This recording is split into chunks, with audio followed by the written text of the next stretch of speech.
నీతిమంతుడవైన మా దేవ, అనీతిమంతులైన ప్రజల పట్ల ఎంతో కనికరాన్ని చూపెట్టావు.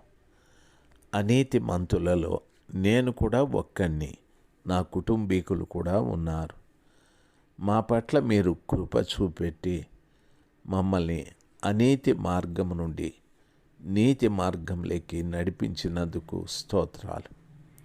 తండ్రి, ఉదయకాలమందు ఈ ప్రపంచమే తండ్రి మిమ్మల్ని నమ్ముకోవాలి అని ప్రతి బిడ్డ మీ నీతి మార్గమును ఎరిగి ప్రవర్తించాలి. దయచేసి ప్రతి బిడ్డ పట్ల మీరు కృప చూపెట్టి కార్యము చేయండి. మహోన్నతుడైన దేవుని పవిత్రమైన పాదాల చెంత ఎంత వినయంగా బ్రతకాలనో అంత వినయంగా, ఎంత విధేయతగా బ్రతకాలనో అంత విధేయతగా మనం జీవించాలి. మన జీవితంలో ఎప్పుడు కూడా దేవునికి మోసకరమైన జీవితాన్ని, దేవుని ఎదుట ఎప్పుడూ మనం ఆయనకు ఇబ్బంది కలిగే జీవితాన్ని జీవించకూడదు. మహోన్నతుడైన దేవుని యొక్క కృప మన అందరి మీద నిలిచి ఉండునుగాక. Amen, amen. మే మాసం 21వ తారీఖు 2025 బుధవారం. ప్రియులారా, 13వ వచనం 12వ వచనాన్ని నిన్న చెప్పాను. సొలొమోను ఏమడిగాడు, దేవుడు ఏమిచ్చాడని. ప్రియులారా, గమనించాలి. జ్ఞానము, తెలివిని సొలొమోను అడిగాడు. జ్ఞానము లోక జ్ఞానం కాదు, తెలివి లోకపు తెలివి కాదు, పరలోకపు జ్ఞానం. లౌకిక జ్ఞానం అనేది పనికిరానిది. నన్ను గమనించాలి. జ్ఞానము గూర్చి మనము తెలుసుకోవలసిన విషయం ఆదికాండం 41వ అధ్యాయం 38, 39 వచనాలు. ఫరో తన సేవకులను చూచి, ఇతని వలె దేవుని ఆత్మగల మనుష్యుని కనుగొనగలమా అని అన్నాడు అని. మరియు ఫరో దేవుడు, ఇదంతయు నీకు తెలియబరచును గనుక నీ వలె వివేకము జ్ఞానము ఎవరునూ లేరు అని. నీవు నా ఇంటికి అధికారివై ఉండవలెను. నా ప్రజలందరూ నీకు విధేయులై ఉంటారు. సింహాసనం విషయములో మాత్రమే నేను నీకంటే పైవాడనై ఉందునని యోసేపుతో చెప్పాడు. ఫరో చెప్తున్నటువంటి మాటలు, తనకొచ్చిన కళ, యోసేపు గారు దాని భావాన్ని చెప్పాడు. ప్రియులారా, దేశంలో కరువు వస్తుందని, ఆ కరువుని ఎలాగా తప్పించుకోవాలి, కరువుని ఎలాగ దాటుకోవాలి అనేది యోసేపు వివరంగా చెప్పాడు. ఆ విషయము తన దగ్గర ఉన్నటువంటి వ్యక్తులు చెప్పలేరు. యోసేపు ఆ మాట ఆ కలభావాన్ని చెప్పినందుకు అంటున్నాడు, నీలాంటి వారు ఎవరున్నారు, లేరు అని చెప్పి అంటున్నాడు. ఇతడు దేవుని ఆత్మగల మనుష్యుడు అని చెప్పాడు. దైవ జనాంగమా, మనమంతా కూడా దేవుని ఆత్మను పొందుకోవాలి. ఎందుకు అంటే దేవుని ఆత్మ చేసేటటువంటి కార్యాలు వేరు.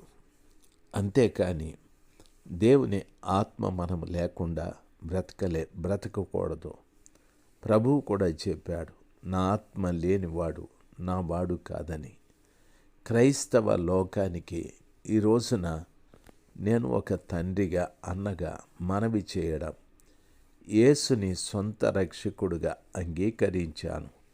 యేసు ప్రభుల వారు నా పాపములు కడిగాడు అనే ప్రతి బిడ్డ కూడా పరిశుద్ధాత్మని పొందాలి. యోసేపు చూడండి, ఫరో అంటున్నాడు, ఏమనో తెలుసా, ఇతడు దేవదూతల ఆత్మ దేవుని ఆత్మ కలవాడునని. దేవుని ఆత్మ కలవాడు.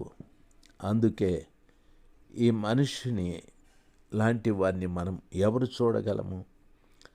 ఫరో దేవుడు ఇదంతయు నీకు తెలియబరిచను గనుక, ఫరో అంటున్నాడు, దేవుడు ఇదంతయు నీకు తెలియబరిచను గనుక నీ వలె వివేక జ్ఞానములు గలవారు ఎవరునూ లేరు. నీ వలె వివేక జ్ఞానములు కలవారు లేరు. ఫరో చెప్పిన మాట దేవుని ఆత్మ కలిగిన వాడు. ఫరో చెప్పిన మాట నీ వలె జ్ఞాన వివేకం కలిగిన వారు లేరు. ఈ రోజున దేవుని ఆత్మ మనము కలిగి ఉంటే జ్ఞాన వివేకములు కూడా మన యొద్ద ఉంటాయి. జ్ఞాన వివేకములు మన వద్ద ఉంటే బైబిల్ సెలవిస్తుంది. ఫరో అంటాడు, నీవు నా ఇంటికి అధికారివై ఉండాలి, నా ప్రజలందరూ నీకు విధేయులై ఉందురు, సింహాసనం విషయంలో మాత్రమే నేను నీకంటే పైవాడనై ఉందునని యోసేపుతో చెప్పాను. హల్లెలూయా.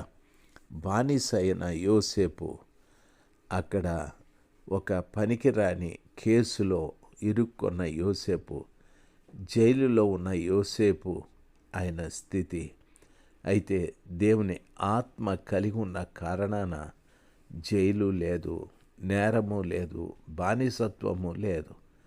అతనికి దేవుడిచ్చిన జ్ఞాన వివేకములను బట్టి ఆయన కలను కలభావాన్ని చెప్పినందుకు ఫరో అతన్ని చాలా గొప్పగా ఎంచి అంటున్నాడు, నీవు నా ఇంటికి అధికారివై ఉండవలను, నా ప్రజలందరూ నీకు విధేయులై ఉంటారు అని చెప్పాడు. సింహాసనము మాత్రమే తప్ప నేను నీకంటే పైవాడనై ఉందునని చెప్పాడు. ఫరో తరువాత ఈ రోజున యోసేపు గొప్పవాడు. దయచేసి గమనించవలసిన విషయం, ఐగుప్తు దేశంలో ప్రియులర కనానులో కరువు, ఐగుప్తులో సమృద్ధి అయిన పంటలు ఎలాగ పండాయి? ఒక్క దేవుని ఆత్మ కలిగిన యోసేపును బట్టి, ఒక్క దేవుని ఆత్మను కలిగిన యోసేపును బట్టి. ఈ రోజున క్రైస్తవులమైన మనమందరం కూడా ఆలోచించాలి. రాజు నిన్ను గొప్పగా మాట్లాడటానికి, యోసేపును మాట్లాడినట్టుగా నిన్ను గొప్పగా మాట్లాడటానికి నీ దగ్గర ఏముంది? ఆవేశమా, కోపమా, కక్షనా, పగనా, లేక జనమా, ధనమా? ఏవీ పనికిరావు. ఇవన్నీ నిష్ప్రయోజనమే. చాలామంది చెప్తూ ఉంటారు, మా దగ్గర డబ్బు ఎంతుంది, మా దగ్గర పొలం అంతుంది అని. పొలం, భవనాలు, భూములు, కార్లు, డబ్బు ఇవన్నీ కూడా వ్యర్థమే. నీకు కావాల్సింది దేవుని జ్ఞానం.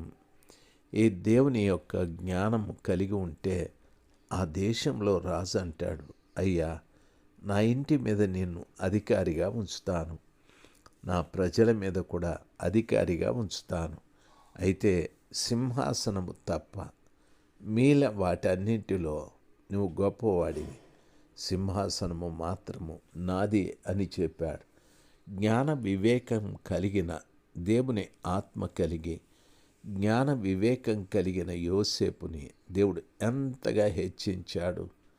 దయచేసి గమనించాల్సింది, ఆ కృపగల దేవుడు ఆ రీతిగా మిమ్మల్ని అందరినీ కూడా హెచ్చించాలి, మనల్ని అందరినీ కూడా.